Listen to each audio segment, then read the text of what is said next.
मित्रों, समय की कद्र करो क्योंकि जीवन में सब कुछ दूसरी बार आपको मिल सकता है, लेकिन समय दोबारा नहीं मिलता।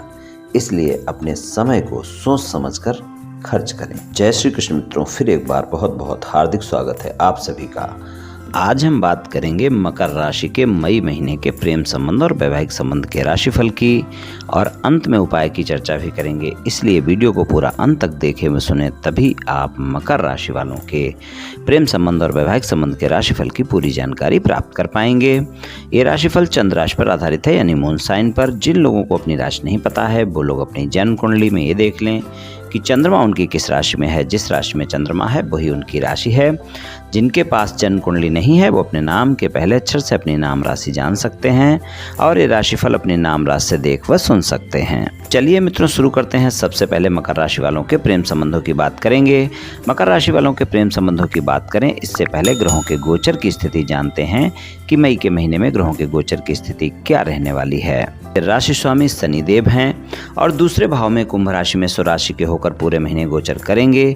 पंचम भाव में वृषभ राशि है, स्वामी शुक्र हैं, और शुक्र का जो गोचर है वो 2 मई से मिथुन राशि में और 30 मई से कर्क राशि में, यानी ज़्यादातर समय वो छठे भाव में मिथुन राशि में ही गोचर करेंगे। और आपके तीसरे भाव के स्वामी जो गुरुदेव हैं उनका गोचर चौथे भाव में मेष राशि में पूरे महीने बना रहेगा। और बुध आपके भाग्य भाव के स्वामी और छठे भाव के स्वामी पूरे महीने मेष राशि में चौथे भाव में गोचर करेंगे। और मंगल जो है आपके आय भाव के स्वामी जो हैं, और जो कि चौथे भाव के स्वामी भी हैं, 10 मई से कर्क राशि में यानी सप्तम भाव में गोचर करेंगे। इससे पहले वो मिथुन राशि में छठे भाव में रहेंगे।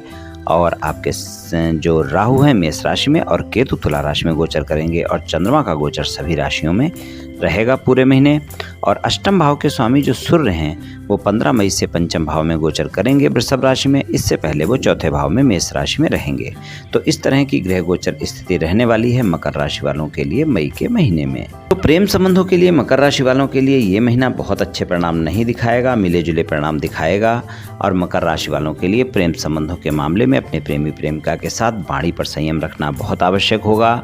और आपको क्रोध से भी बचना होगा, छोटी छोटी बातों को बड़ा करने से बचना होगा, बहस से बचना होगा, वरना प्रेम संबंधों में मई का महीना आपके अप एंड डाउन अवश्य ही दिखाएगा। इस बात का आप ध्यान रखकर चलें। मई के महीने में अगर आप चाहते हैं कि आपके प्रेमी प्रेमिका के साथ संबंध मधुर रहें तो आपको अपनी वाणी पर संयम रखना होगा, क्रोध पर नियंत्रण रखना होगा और अहम से बचकर रहना होगा। इस बात का ध्यान रखना बहुत ही आवश्यक होगा। खासकर 15 मई से जब अष्टमेश आपके पंचम भाव में गोचर करेंगे, रोमांस आपका ज़्यादा बढ़ा रहेगा। पुराने प्रेम संबंध हों चाहे नए प्रेम संबंध हों, आप देखेंगे बहुत ही रोमांटिक समय रहेगा। लेकिन वहाँ पर आप छोटी छोटी बातों को, पुरानी बातों को लेकर एक दूसरे के साथ झगड़ सकते हैं और बातों को बड़ा कर सकते हैं। इस बात का भी ध्यान रखकर आपको चलना होगा 15 मई से 31 मई के बीच में। अगर आप सिंगल हैं और आप किसी साथी की तलाश में हैं, किसी से मित्रता करना चाहते हैं या फिर मित्रवत संबंधों को प्रेम संबंधों में बदलना चाहते हैं, प्रस्ताव देना चाहते हैं, मुलाकात करना चाहते हैं, इस महीने आपके साथी की तलाश पूरी होती हुई नहीं दिख रही है। इस महीने अगर आप प्रस्ताव देने से बचते हैं तो अच्छा है, और अगर आप देना ही चाहते हैं तो 15 मई से पहले प्रयास करें, तभी आपके लिए ज़्यादा अच्छे परिणाम देखने को मिलेंगे। और 15 मई से पहले किया गया प्रयास आपके लिए ज़्यादा अच्छा रहेगा।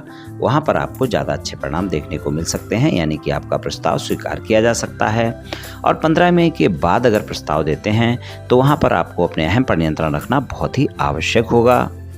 तो आपको इस बात का ध्यान रखकर चलना होगा। आप अपने साथी की तलाश को जब ही पूरा कर पाएंगे जब आप अपने क्रोध पर और अहम पर नियंत्रण रखेंगे, वरना आपको अच्छे परिणाम, बहुत सकारात्मक परिणामों की उम्मीद नहीं करनी चाहिए। इस बात का आप ध्यान रखकर चलें, क्योंकि आपका प्रस्ताव फिर स्वीकार नहीं किया जाएगा। तो सिंगल लोगों के लिए मेरी ये सलाह है कि आपको प्रस्ताव देते वक्त अपने साथी के साथ शंकाओं से बचना है, गलतफहमियों से बचना है और अहम अपना आगे नहीं आने देना है। क्रोध पर नियंत्रण रखना बहुत ही आवश्यक है। और जो लोग अपने प्रेमी प्रेमिका के साथ संबंधों में नो कॉन्ट्रैक्ट सिचुएशन में चल रहे हैं, यानी कि आपके प्रेम संबंध पहले थे लेकिन आजकल आपकी बातचीत नहीं हो रही है, कुछ दिनों से आपकी नो कॉन्ट्रैक्ट सिचुएशन चल रही है और आप उस बात को लेकर परेशान हैं, आप चाहते हैं कि आपका प्रेमी प्रेमिका दोबारा से संबंधों में आए और आपकी दोबारा से बातचीत हो और आपके प्रेम संबंध दोबारा से सामान्य हो, तो आप ध्यान रखें कि मई का महीना इतने बेहतर परिणाम नहीं दिखाएगा और वहाँ पर आपको 15 मई से पहले प्रयास करने की ज़रूरत होगी। तभी आपकी no contact situation contact situation में बदल सकती है। जिन बातों को लेकर भी वाद विवाद हुए हैं उनको स्पष्टता से सुलझाना होगा। और अगर आप तीसरे व्यक्ति की एंट्री अपने संबंधों में देते हैं, नो कॉन्टैक्ट को कॉन्टैक्ट सिचुएशन में बदलने के लिए तीसरे व्यक्ति की एंट्री देते हैं, तो आप ध्यान रखें कि आपकी no contact situation contact situation में नहीं बदलेगी, क्योंकि वहाँ पर आपकी गलतफहमियाँ और भी बढ़ सकती हैं। क्योंकि जो भी तीसरा व्यक्ति एंट्री आपके बीच में करेगा वो आपकी गलतफहमियाँ दूर नहीं कर पाएगा। तो आप ध्यान रखकर चलें कि अगर आप अपने साथी को मनाना चाहते हैं तो आपको अपने साथी से डायरेक्ट बात करनी होगी और जो भी बातें आपने बोली हैं, अगर आपने झूठ बोलकर संबंध बनाए हैं तो आपको अपने साथी को स्पष्टता से समझाना भी होगा और अगर गलती की है तो सॉरी भी बोलना होगा और आपको प्रेम संबंधों में ईमानदार रहना होगा। तभी आपकी no contact situation contact situation में बदल पाएगी। अगर आपके प्रेम संबंध बहुत पहले से हैं और आप अपने प्रेम संबंधों को विवाह संबंधों में बदलना चाहते हैं तो मई का महीना बहुत ज़्यादा अच्छा नहीं है। इसलिए अगर यहाँ पर आप प्रयास करते हैं, अपने परिवार को मनाते हैं, घर वालों को मनाते हैं, साथी को मनाते हैं, तो आपको ज़्यादा प्रयास करने की ज़रूरत होगी और गलत फहमियों को और शंकाओं को दूर करना होगा। तभी आपका साथी और आपके परिवार वाले मान सकते हैं और आपकी बातचीत प्रेम संबंधों की विवाह संबंधों में बदलने की आगे बढ़ सकती है। यहाँ पर ज़्यादा प्रयास करने की ज़रूरत होगी। ये महीना आपको ज़्यादा अच्छे परिणाम नहीं दिखाएगा, तो इस बात का आपको ध्यान रखकर चलना होगा। और अगर आपका साथी मान लीजिए मकर राशि का है या फिर वृषभ राशि का है या फिर कन्या राशि का है, तो आप देखेंगे कि प्रेम संबंधों में ज़्यादा अच्छे परिणाम देखने को मिलेंगे। वहाँ पर आपके संबंधों में मधुरता भी रहेगी और एक दूसरे के साथ विश्वास भी बढ़ेगा और वहाँ पर संबंध आपके ज़्यादा अच्छे रहेंगे। और अगर आपके प्रेम संबंध नए नए हैं तो वहाँ पर भी आप देखेंगे कि संबंध अच्छे रहने वाले हैं। हालांकि आपकी मई के महीने में मुलाकातें होंगी और अगर नए प्रेम संबंध हैं तो भी आपका रोमांस रहेगा, पुराने प्रेम संबंध है तो भी रोमांस रहेगा, लेकिन पुरानी बातों को लेकर वाद विवाद भी हो सकते हैं। इन बातों का ध्यान रखकर आपको चलना होगा। चलिए वैवाहिक संबंधों की बात करते हैं। मकर राशि वालों के लिए वैवाहिक संबंधों की बात करें तो सप्तम भाव के स्वामी जो हैं वो चंद्रमा हैं, जो कि सभी राशियों में गोचर करेंगे। तो यहाँ पर आपको मिश्रित परिणाम मिलते हुए नजर आ रहे हैं। वैवाहिक संबंधों में भी जीवन साथी के साथ संबंधों में मधुरता बनाकर रखनी होगी। जीवन साथी के साथ संबंधों में अगर कोई भी वाद विवाद चल रहे हैं तो मई के महीने में आसानी से समाप्त नहीं होंगे। अगर आपकी कोई यात्रा मई के महीने में बनती है तो वहाँ पर आप प्रयास कर सकते हैं और आपके वैवाहिक संबंध सामान्य हो सकते हैं। आप अपने साथी को मना सकते हैं, अपने मतभेद दूर कर सकते हैं। ज़्यादा प्रयास करने की ज़रूरत होगी, तभी वैवाहिक संबंधों में आपको सामान्य परिणाम मिल पाएंगे, वरना इस महीने आपके मतभेद दूर नहीं हो पाएंगे। अगर आप अविवाहित हैं, किसी रिश्ते की तलाश में हैं, आप चाहते हैं कि कोई ना कोई रिश्ता आपके जीवन में आए और आपकी मनपसंद साथी की तलाश पूरी हो, तो इस महीने जो भी रिश्ता आएगा आपको बहुत जांच परख करने की आवश्यकता होगी। और इस महीने मई के महीने में आपके लिए ज़्यादा अच्छा समय नहीं है वैवाहिक संबंधों को लेकर। तो यहाँ पर आपको धैर्य और संयम का परिचय देना होगा और अगर कोई भी रिश्ता आता है तो उसके बारे में जांचना और जानना आवश्यक होगा, वरना वो आपका रिश्ता पूरी तरह से नहीं बन पाएगा। इस बात का आप ध्यान रखकर चलें। और ससुराल पक्ष के लोगों के साथ भी आपको वाणी पर संयम रखना है। वहाँ पर अगर कोई वाद विवाद हैं तो आसानी से आपके मई के महीने में सुलझ नहीं पाएंगे। इसलिए आप ससुराल पक्ष के लोगों के साथ वैवाहिक संबंधों में इस बात का ध्यान रखें कि कोई भी वाद विवाद ना हो, और अगर होता है तो उसे बड़ा करने से बचें, वरना वाद विवाद ज़्यादा हो सकता है। इस बात का आप ध्यान रखकर चलें। छोटी छोटी बातों को बड़ा करने से बचेंगे तो आपके लिए ज़्यादा बेहतर परिणाम देखने को मिलेंगे। आपसी वाद विवाद को भी आपको आसानी से सुलझाना होगा, धैर्य और संयम के साथ सुलझाना होगा, नहीं तो वहाँ पर वाद विवाद आपके समाप्त नहीं हो पाएंगे।